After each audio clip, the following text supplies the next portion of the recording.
അപ്പോൾ നമുക്ക് ഈ ഒരു സാരിയിൽ നിന്നൊന്ന് മേക്ക് ഓവർ ചെയ്തെടുത്താലോ? അപ്പോൾ ഞങ്ങളുടെ വീടിനടുത്തുള്ള ഒരു കസ്റ്റമർക്ക് വേണ്ടിയിട്ട് ഒരു അംബർല ടോപ്പാണ് അത് സ്റ്റിച്ച് ചെയ്തെടുക്കേണ്ടത്. പിന്നെ നമുക്ക് സ്റ്റിച്ച് ചെയ്യുന്ന ആൾക്കാർക്ക് എപ്പോഴും തലവേദന പിടിച്ച ഒരു പണിയാണ് ഈ നൂലുകളെല്ലാം ഒന്ന് അടുക്കി വെക്കാന്നുള്ളത്. അപ്പോൾ ഞാൻ ഇതുപോലെ ബോക്സിലൊക്കെ തന്നെയാണ് നൂലെല്ലാം അടുക്കി വെച്ചിട്ടുണ്ടാവണം. പക്ഷേ പലപ്പോഴും ഈ തിരക്കൊക്കെ വരണ സമയത്ത് എപ്പോഴും ഒരേപോലെ ഇരിക്കണം എന്നില്ലല്ലോ.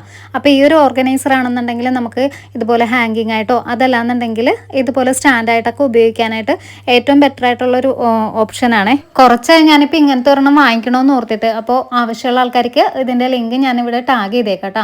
പിന്നെ തലേ ദിവസം വെട്ടിവെച്ച ആ ഒരു അംബർല ടോപ്പ് ആണെന്നുണ്ടെങ്കിലും പിറ്റേ ദിവസമാണ് എനിക്കൊന്ന് തീർത്തെടുക്കാൻ പറ്റിയത്. പിന്നെ ഇതിൻ്റെ സ്റ്റിച്ചിങ് എല്ലാം കഴിഞ്ഞിട്ട് ഫോട്ടോസ് എടുക്കാനായിട്ട് ആ ഒരു ഡമ്മി സെറ്റ് ചെയ്യലായിരുന്നു അടുത്തൊരു ടാസ്ക് വന്നത്. കാരണം ഞാൻ ഈ ഒരു ഡമ്മി ആണെന്നുണ്ടെങ്കിലും കുറച്ചായി ഉപയോഗിക്കാതെ വെച്ചത്.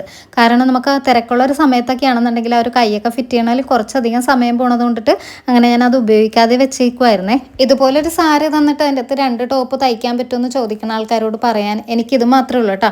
കാരണം നമ്മൾ അതൊന്ന് കട്ട് ചെയ്ത് കഴിയുമ്പോഴേക്കും ബാക്കി വന്ന് ഏകദേശം ഇത്രയും പീസ് മാത്രമേ ഉണ്ടാവുള്ളൂ.